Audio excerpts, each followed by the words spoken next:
იმიტომ განაყოფიერება. ბევრი თემა განგვიხილავს მის გარშემო და ერთი რამ უნდა ითქვას, რომ საკმაოდ ემოციური და ამასთან ერთად სტრესული მოგზაურობაა ქალისთვის, ხო?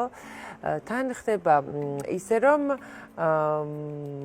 სხვადასხვა გზები უნდა მოინახოს იმისთვის, რომ დადგეს სასურველი შედეგი და საკმაოდ ვრცელი გზა არის, რომელიც თავისებურ გამოვლინებებს პოვებს ხოლმე შემდეგ ალბათობაში. და იწყება ეს ყველაფერი პირველი ნაბიჯი რა არის, რომ უნდა ხდეს სტიმულირება კვერცხუჯრედის, ამას მოყვა განაყოფიერებული კვერცხუჯრედის გადატანა ქალის ორგანიზმში, რასაც ახლავს შესაბამისი მკურნალობა, რომელიც უზრუნველყოფს უკვე ამ ნაყოფის შენარჩუნებას.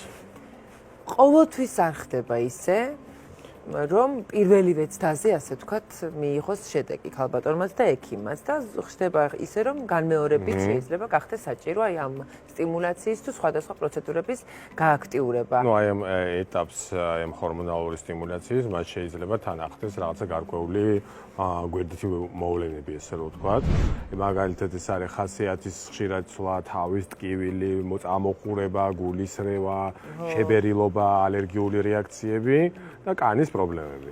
იმიტომ რომ განაყოფიერებისთვის დამახასიათებელი კანის პრობლემებია, აკნე, მუქი ფერის ლაქები, კანის სიმშრალე ან ჭარბი ცხიმიანობა. იმიტომ რომ მკურნალობა ასევე გავლენას ახდენს უკვე არსებულ დაავადებების ან გამწვავებაზე ან გაუარესებაზე, ეს დავუშვათ ისეთი როგორიც არის როზაცეა, როგორც კანის ალერგიულობა, კანის სენსიტიურობა და აუარესებს, ანუ გამწვავებს მათ მდგომარეობას. რა თქმა უნდა, ინდივიდუალურია ყველაფერი, ყველას მდგომარეობა კონკრეტული თერაპიისა თუ ორსულობის პროცესში, ზოგ შემთხვევაში ეს დერმატოლოგიური ცვლილებები არის უმნიშვნელო, რომელიც არ საჭიროებს რაღაცა განსაკუთრებულ ყურადღებას, თუმცა არის შემთხვევები, როდესაც საკმაოდ რთულია დერმატოლოგიური პრობლემების მართვა, ამიტომ გავიგოთ, რატომ ხდება ეს კონკრეტული, ვის შემთხვევაში შეიძლება განვითარდეს და შემდეგ როგორ უნდა იქნას მართული.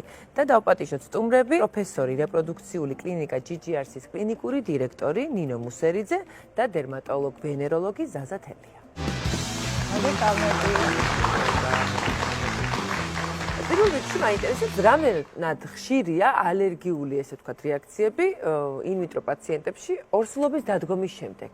მარტო ინვიტროზე ნუ ვისაუბრებ და ვისაუბროთ ზოგადად ორსულობაზე და მე ვფიქრობ, რომ კანის პრობლემები საკმაოდ ბევრ ადამიანს უჩნდება ორსულობის პერიოდში და ეს ქალბატონებისთვის საკმაოდ მტკივნეული თემა, რადგან ხშირად არის გამოვლინება ლაქების სახით, გამოვლინება თუნდაც პეტექიების ან გამონაყარის სახით, აი სისხლჩაქცევების სახით და ჩვენთან რაც ინვიტრო განაყოფიერებას როგორც თქვენ გამოყავით ძალიან ხშირად არის პრობლემა იმასთან დაკავშირებით რომ დიფერენციალური დიაგნოსტიკის გატარება გვიწევს ხოლმე რაღაც ალერგიულ დერმატოზებთან და ანუ უბრალოდ ჩვეულებრივ კანის პრობლემებთან რომელიც შესაბამისად შეიძლება თან ახლავდეს როგორც ორსულობას ასევე თუნდაც იმ პრეპარატების გამოყენებას რომელსაც ჩვენ ვიყენებთ ძალიან ხშირად და უფრო დიდი დოზებით. ზაზა, რა ტიპის გამოვლინებებზე შეიძლება ვისაუბროთ აი ან პრე ორსულობის ან უშუალოდ ორსულობის დროს?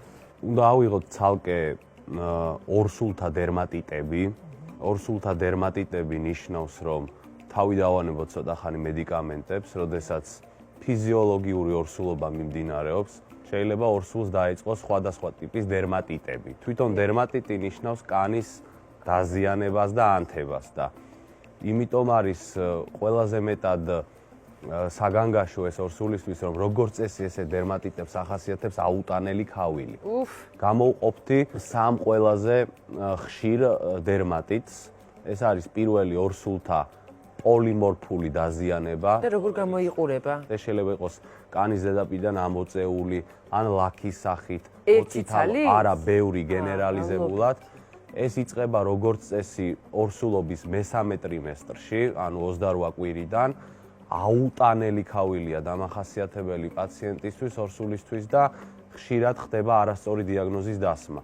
ეს არის აბსოლუტურად უსაფრთხო დიაგნოზი, ასე ვთქვათ, როგორც დედისთვის, ასევე ნაყოფისთვის და შობიარობის შემდგომ არის ეგრეთ წოდებული self-limited, ანუ თვით განკურნებადი, თვით გავლადი და მკურნალობა არის სიმპტომური, რომ მოიხსნას ქავილი. მეორე ეს არის აუცილებლად გასათვალისწინებელი ორსულთა ქოლესტაზი, რომელსაც არ ახასიათებს არანაირი გამონაყარი, ის მიმდინარეობს გამონაყრის გარეშე, წამყვანი ნიშანი